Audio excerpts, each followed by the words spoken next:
प्रिय विद्यार्थी मित्रांनो, मी दीपाली कुलकर्णी देशमुख माझ्या विंग्स ऑफ फिजिक्स या चॅनलमध्ये आपल्या सगळ्यांचं मनपूर्वक स्वागत करते.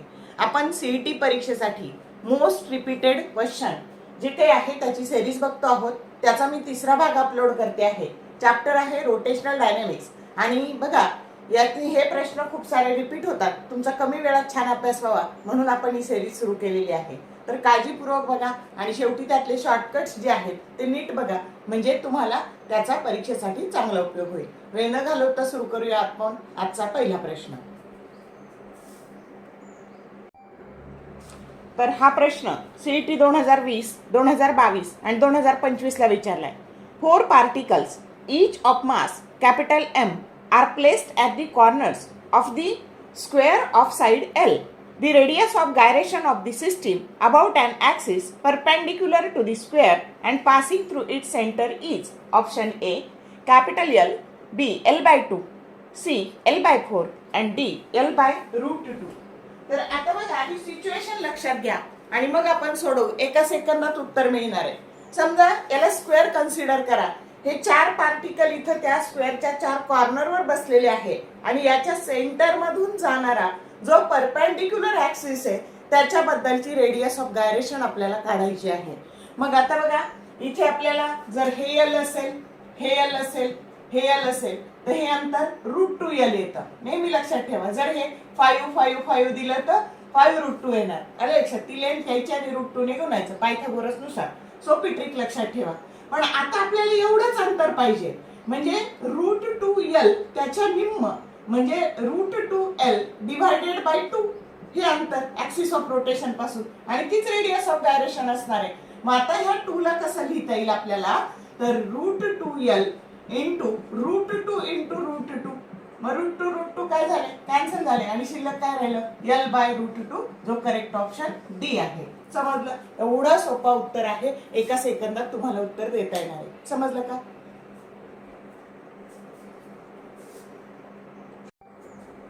आता हा प्रश्न सीईटी 2016, 2020, 2023 आणि 2025 ला विचारलाय बघा.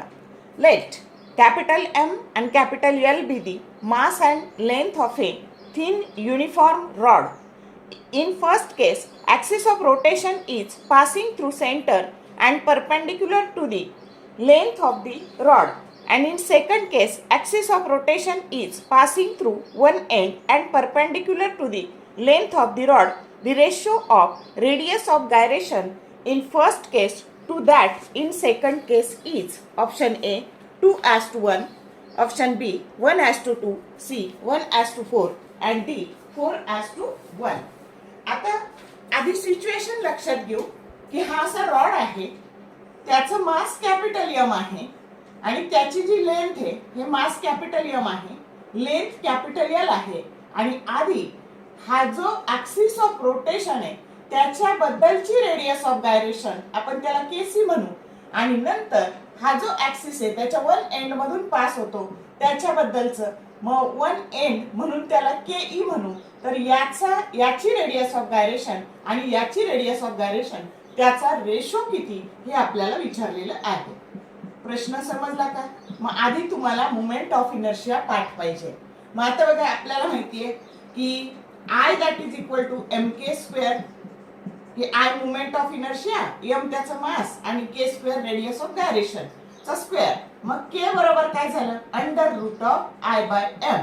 मग आता आधी याचं मोमेंट ऑफ इनर्शिया जे असतं ते असतं ml²/12 आणि याचं जे असतं वन एंड मधून पास होतं ml²/3.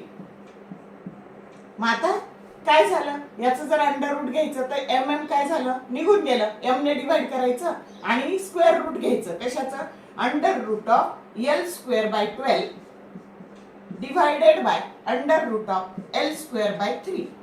मग आता हे काय झालं, तर L/√12 into √3/L. L cancel झालं. याला तुम्ही लिहू शकता 12 ला लिहायचं 4 इंटू 3, √3 कॅन्सल झालं, 1/√4 म्हणजेच 1:2. समजलं? जो करेक्ट ऑप्शन बी आहे. आता एवढं करायची गरज आहे का? नाही. जर तुम्हाला हे भागिले हे विचारलं तर 1:2 घ्यायचं रेडियस ऑफ गायरेशन, आणि उलट विचारलं एंड टू सेंटर विचारलं तर 2:1 घ्यायचं. कळली का ट्रिक? एवढं सोडवायची गरज आहे का? किती वेळा रिपीट झालाय बघा. आणि त्याच्यामुळं आपला असा वेळ वाचवायचा, असे शॉर्टकट आपण लिहून काढायचे आणि तेवढेच पाहिजे परीक्षेच्या वेळेस. ओके.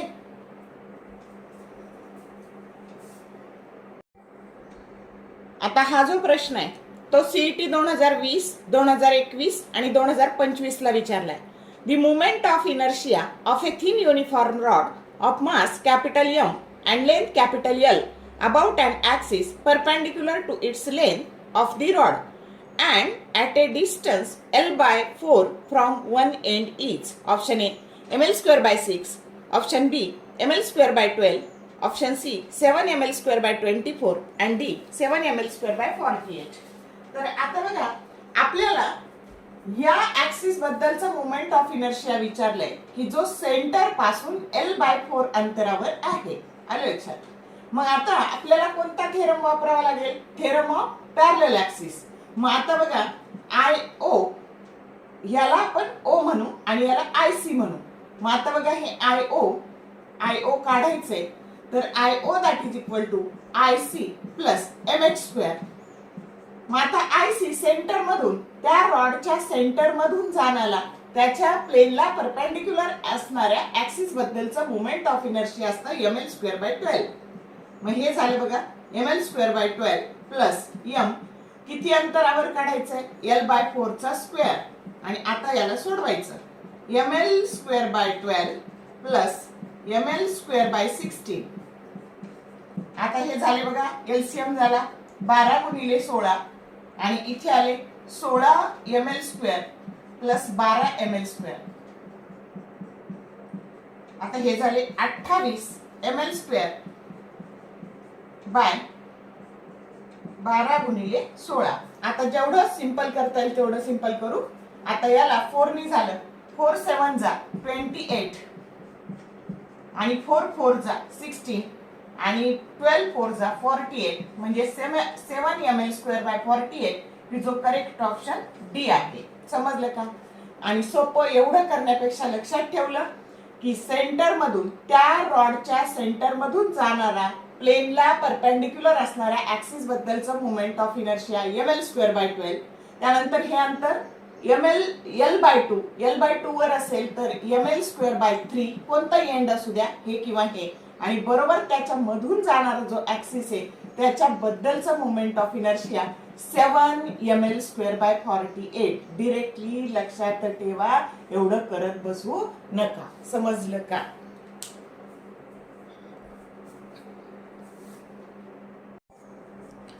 आता हा जो प्रश्न आहे हा सीईटी 2023, 2024 आणि 2025 ला विचारलाय. 7 identical disc are arranged in a hexagonal plane pattern so as to touch each neighbor disk as shown in the figure. Each disk has mass capital M and radius R. The moment of inertia of the system of 7 disks about an axis passing through the center of central disk and normal to the plane of all disks is. Option A 7/2 mr², B 13/2 mr², C 29/2 mr² and D 55/2 mr². तर आता काळजीपूर्वक हा प्रश्न बघा आणि मग त्याचे तुम्हाला इथे डिस्क विचारलंय. असं ring, solid sphere, hollow sphere हे पण सोडवून त्याचा एक चार्ट करा आणि त्याच्या व्हॅल्यू लर्न करून ठेवा. हे रिपीटेडली आस्क आहे. मी इथं सगळ्या डिस्क काढल्या नाही, मुद्दाम सिम्प्लिसिटीसाठी मी 2च डिस्क काढल्या, कारण ह्या अशा शेजारी 6 आहेत आणि ह्या सगळ्या सिस्टीम बद्दलचं त्याच्या सेंटर मधून अशा 7 धरायच्या, मध्ये 1 आणि कडेनी 6 आणि सेंटर मधून जो ऍक्सिस जातो त्याच्याबद्दलचा मोमेंट ऑफ इनर्शिया आपल्याला काढायचंय. मग आधी फक्त ह्या डिस्कच्या सेंटर मधून जो जातो ना तर त्याच्याबद्दलचं काढू. ते असतं mr²/2 जर m हे मास आणि r हे रेडियस असेल तर. आणि आता एकाचं काढू आणि त्याचे 6 टाइम्स करू. मग इथं थेरम कोणता वापरायचा?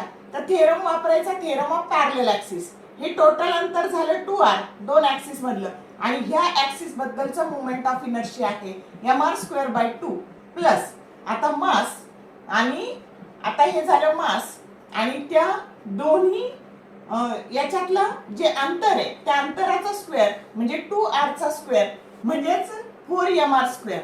बघा 2r चा स्क्वेअर म्हणजे 4r स्क्वेअर झालं आणि हे झाले 4mr स्क्वेअर. समजलं का?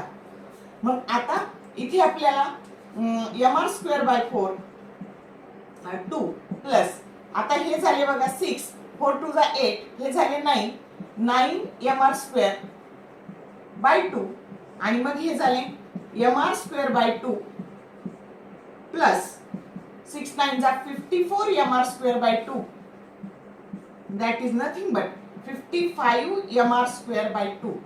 समजलं का? आता जो करेक्ट ऑप्शन डी आहे. आता तुम्ही मला कशा कशाचं शोधायचंय, अशा 7 रिंग घ्या, त्याच्यानंतर सॉलिड स्पियर घ्या, हे सगळं विचारलेले आहेत बाळांनो.